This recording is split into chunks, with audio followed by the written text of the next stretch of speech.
Because Anambra State as a full state does not have security. The governor Soludo is aware of it. Soludo Chukuma, professor, is aware that there is no security in Anambra State. The bad boys, the insurgents, the bad boys in the bush, 20% are from Anambra State, 30% are from Enugu State, 50% are from Ebonyi State. I don't know that's Abakaliki or not. They are from Ebonyi State. Real information, not gossiping or spoiling anybody's state. And they left the estate, came to my village, and they are in different camps in different. Tonight I think of my home, the home where I was born. I think of my family and the poor farmhouse we had.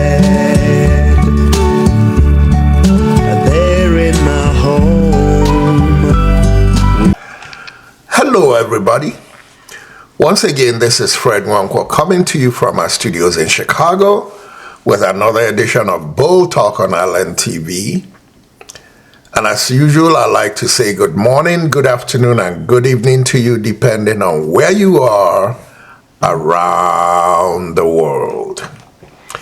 Folks, I'm in a lot of pain. I see a lot of videos on social media. I try my best to only address the ones that I think are very authentic in their message. I try my best to stay away from the fake ones. There's a video that's been making the rounds for about a week now, maybe 2-3 days, maybe a week. And I did not look at it at first. It kept coming. I finally looked at it a few hours ago. It touched me. It touched me because I actually have friends who I interact with on a regular basis. If it wasn't for COVID, and COVID was only 4 years ago, there are friends that I interact with every week, every weekend. We eat together. We drink together. We meet at occasions together. We share pains together and we share joys together.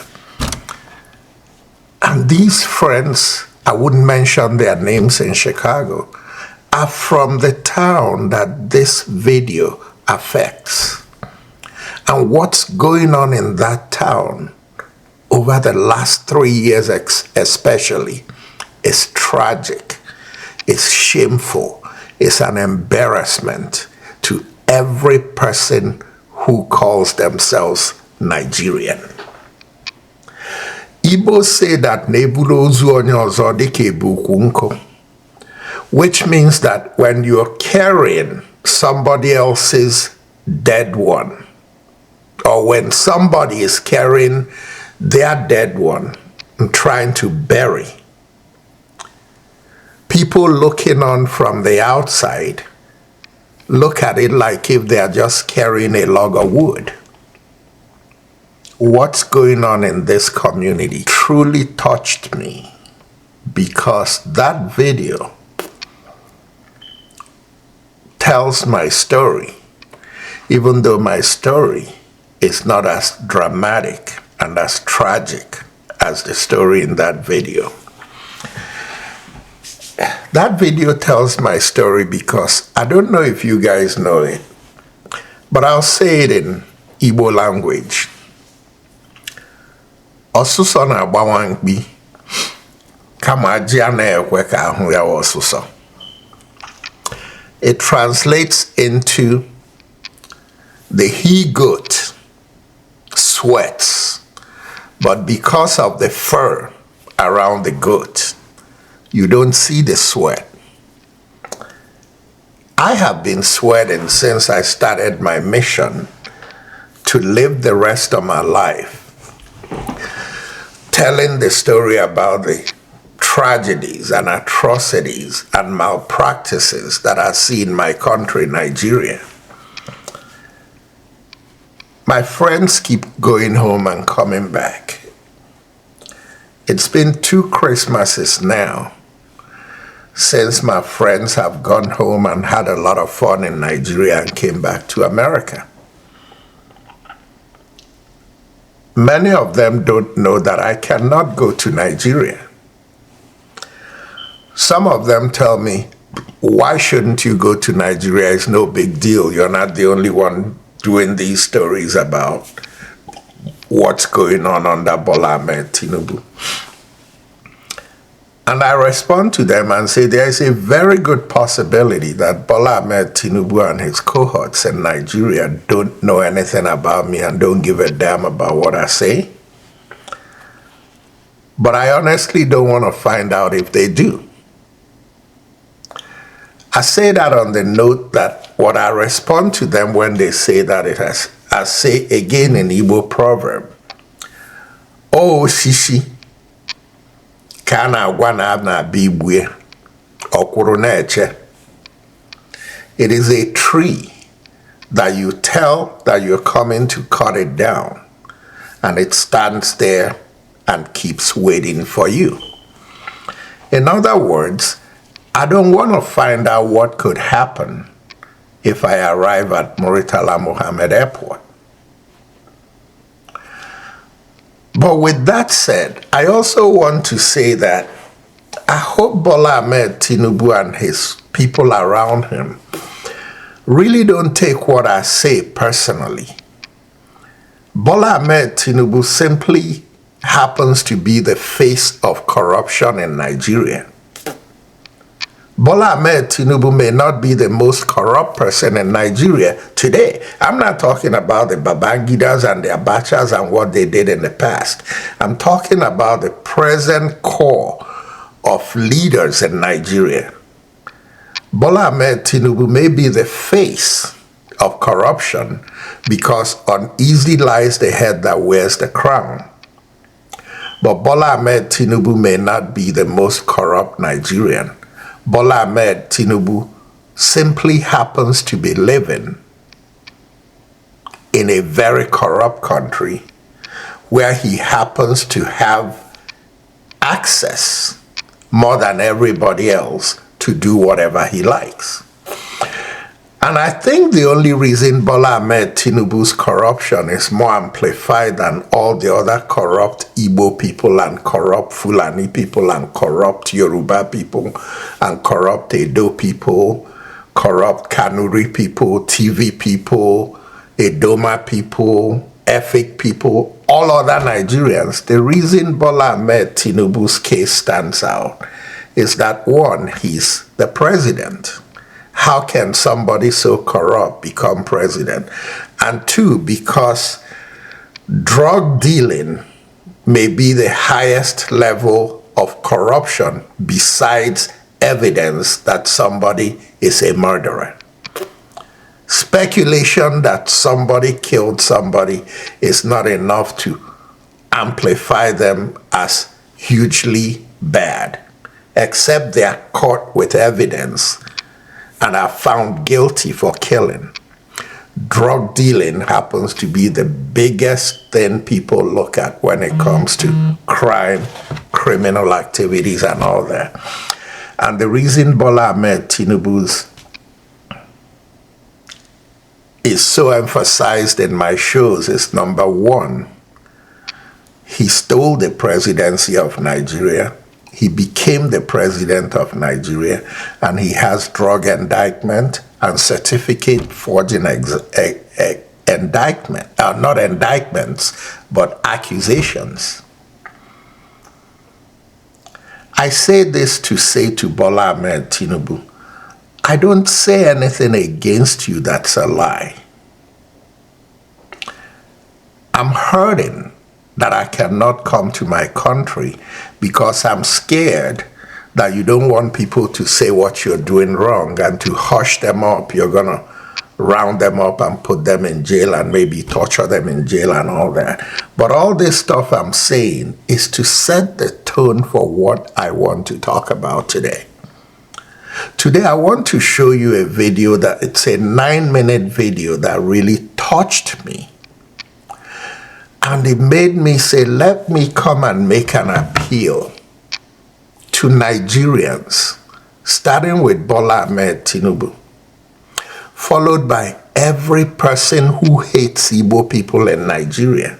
And I say that with love. Starting with every person in Lagos who says that Igbo people must go. I'm making an appeal to you to say, guess what? Igbo people are ready to go. Not to fight in Biafra, not to agitate for Biafra, but just to go and develop their own part of the country. Igbo people are ready to go.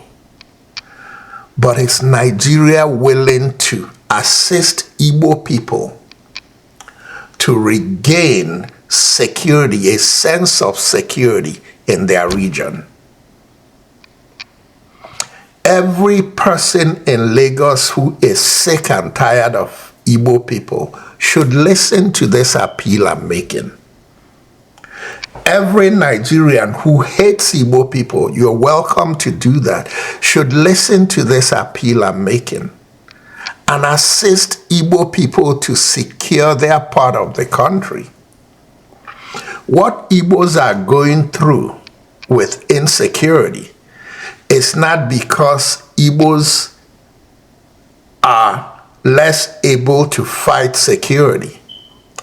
If Igbos were given the same tools and the same response that you get in the Southwest or the Northwest or the Northeast or the North Central, even with Boko Haram and what they do in the North, there is still more access when the government wants to for people in that area to be secure than the forgotten Igbo parts of the country. Not because they want to forget the Igbo parts of the country, and you could prove me wrong, but what Igbo people think is that the leaders in Nigeria are actually contributing directly and indirectly to making sure that the Igbo part of the country remains insecure and destabilized. I'm begging you to please help us secure our part of the country, stabilize our part of the country so that we can go and build our part of the country and stop taking the insult from people who in many cases cannot tie our shoestrings. But because we're staying in their part of the country that happens to be more secure, we take the insult and we deal with it and we do what we can to make sure that we stay safe in those parts of the country. I want you to listen to this man from the Ihiala part of eastern Nigeria, which has become the most dangerous, most dreaded, most kidnappers accessible part of eastern Nigeria.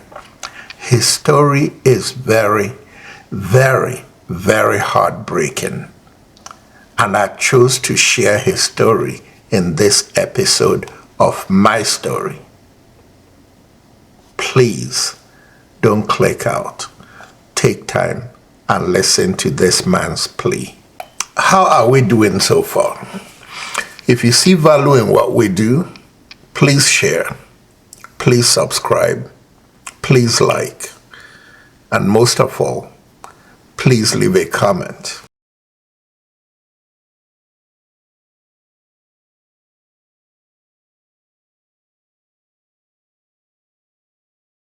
Ezike Paul Tobechukwu does not have a village currently. Listen to this video and share it. I'm from Anambra State. My village is Lilu. Lilu. Lilu is a town in Ihiala local government area of Anambra State. here like is the last local government you pass through before you leave Anambra State. So my village is in a border state of Imo State and Anambra State, Lilu. For the past 3 years, a lot of people from my village have not gone home. The last time I visited my village, I think that was 2020 February for a program. Since then till now, the insecurity in my village is making me not to go to my village. My village.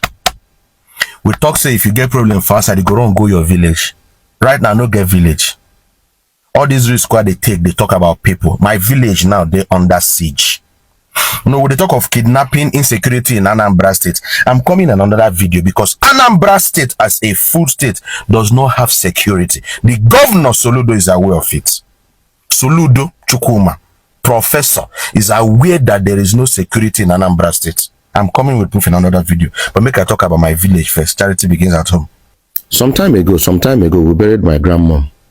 Why didn't I post videos of a burial on social media? Because nobody could gather. The bad boys, the insurgents, the bad boys in the bush, 20% are from Anambra State, 30% are from Enugu State, 50% are from Ebonyi State. I don't know that it's Abakaliki or not. They are from Ebonyi State. Real information, not gossiping or spoiling anybody's state. And they left the estate, came to my village, and they are in different camps in different bush. If you are a good traveler, if normally you travel from Onitsha to Owerri, passing through here like is a fearful experience. That one where you see in elementary, that one be say shop they open at all. What I'm telling you is that every building, every house, the one I learned right now is that every house in my village right now is closed. The king of my community has run away from the village. The king, Igwe Obodo Mapogo Nobodo. These bad boys burnt down his palace. The boys in the bush say they don't want to see anybody in the... There is no sin. If you go to my village, a full village that used to have fun during Christmas period. Last week here, one of my uncles, Emekoli Kenyi, they buy him, removing head. My uncle, I know him.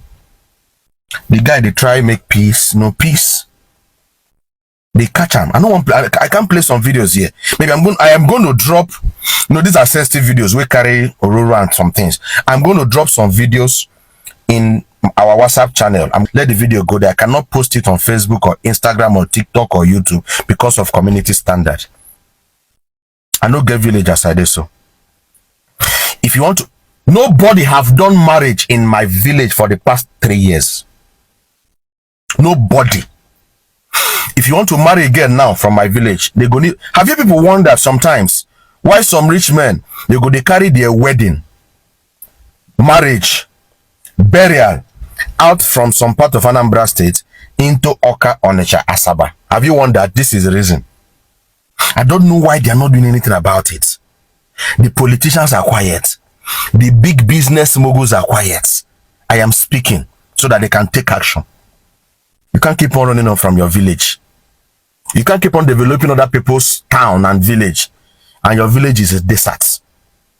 When I went to the village, we had to even negotiate with the bad. You need to negotiate with the bad boys for you to come and bury. We buried the 97-year-old great grandma. That woman is a great grand. My grandmom. She's my grandmom, and I have children, and she has many great grandchildren. We buried her like a 6 years old child.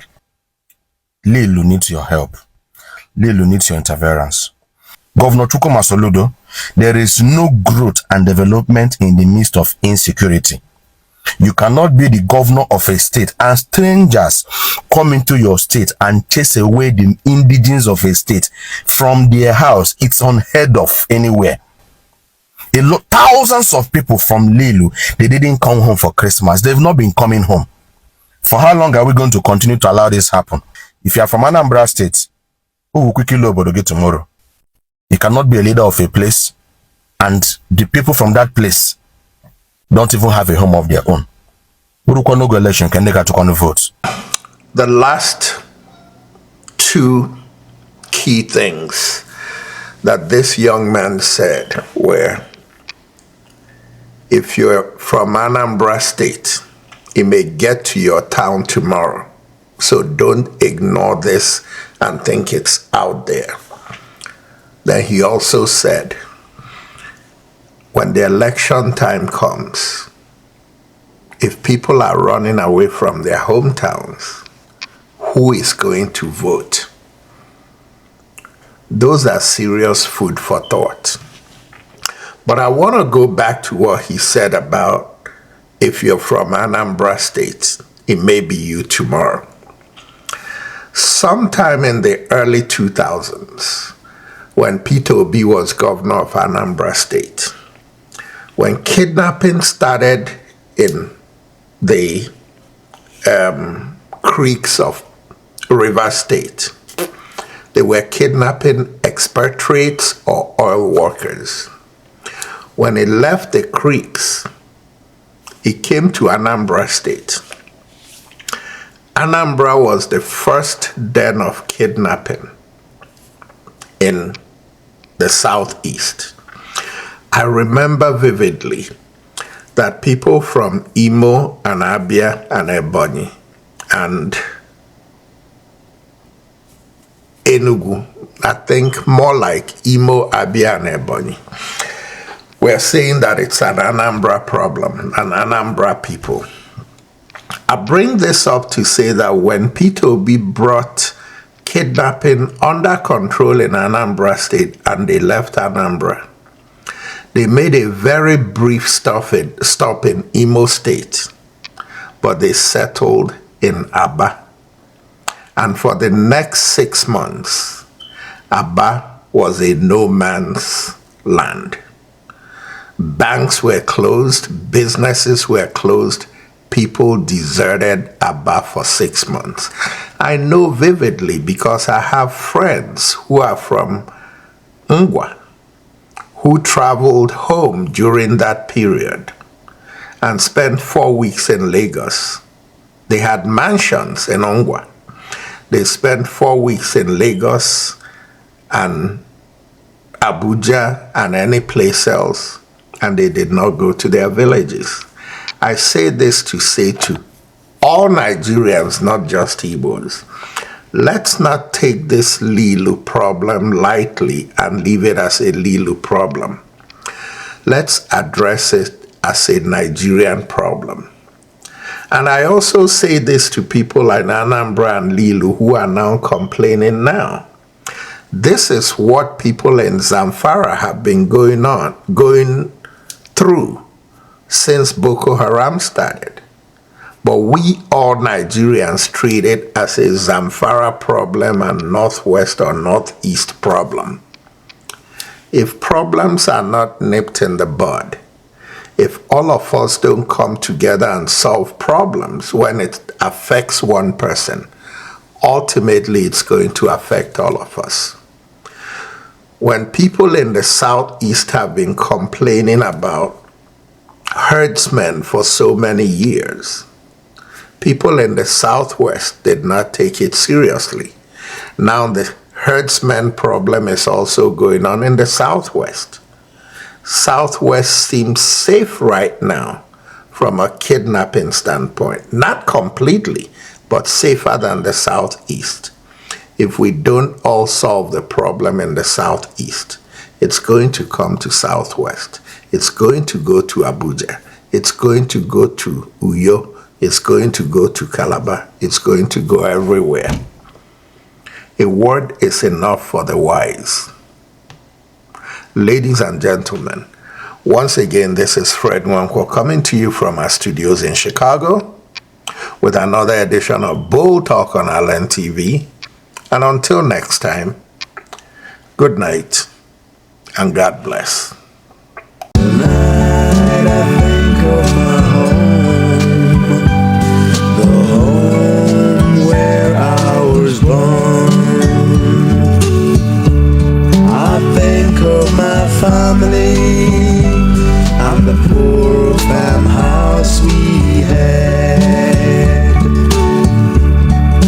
There in my home, we had no surface to